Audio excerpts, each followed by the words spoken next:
Few things in the tech world are as recognizable or spark more nostalgia than the keyboard on a BlackBerry. And that is still a thing that is out and exists. So I'd like you to meet the latest from BlackBerry. This is the KeyOne.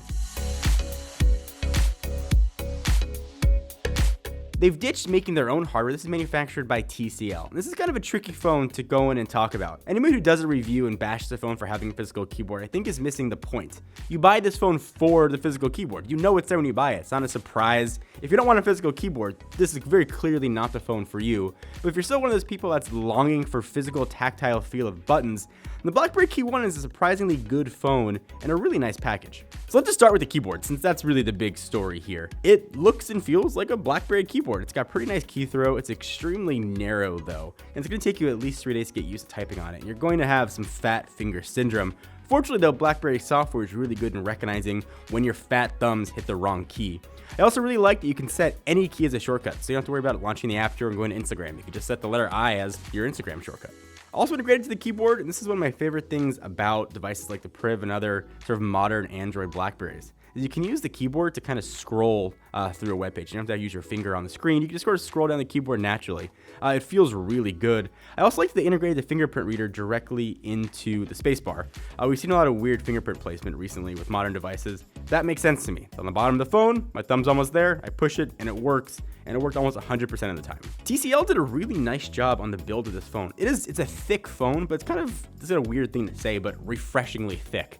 Let's say that TCL was brave. Nay, it took courage to make a thick phone. I don't mind having a little thicker device to have better battery life. They packed a pretty big battery into a small phone. It's a little bit over 3,500 milliamp hours. You're gonna get about 26 hours of mixed use. So easily a full day of however you decide to use your phone. So I usually skip over speakers in review, but I get hammered in the comments about it. So speakers are awesome. They're downward firing and they are stereo speakers. And also speaking of speakers, you are gonna find a 3.5 millimeter headset jack on the top and also USB-C for charging on the bottom. Pretty much we're at the time now when any processor in a phone is going to be quick enough. I noticed no slowdown issues at all. I tried some serious multitasking, video watching, HD video watching. There was no slowdown here. Google's launched a huge ad campaign about the camera in their Pixel line of phones, and it's the Sony IMX378 sensor. So let me just have you guess for a second what sensor is in the KeyOne. It's the exact same sensor that's in the Pixel line of phones. You're getting really quality images.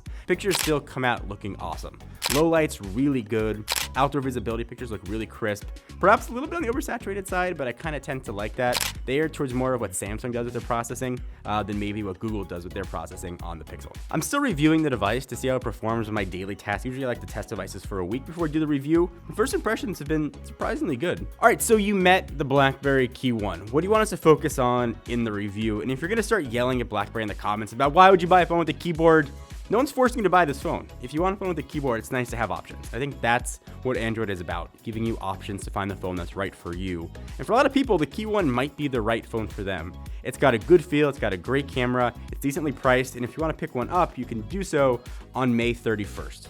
So let's end this with the comment of the day. It comes from a Galaxy S8 review from Bassinator, who says, "Holy shit, they got out the smoke machine for this." And I realize getting out a smoke machine for Galaxy S8 review might seem like a backhanded compliment, but honestly, we just ordered one to try and use for cool B-roll, and this is the first video we were doing since we had it, so we tried it. I think the shots came out really cool, but certainly you guys thought we were up to shenanigery in it. If you want to follow Bassinator, though, link to his channel down below. If you want to be featured in upcoming comment of the day, it's pretty obvious. Just leave a comment down below. Till next time, I'm John Ranger from Techno Buffalo.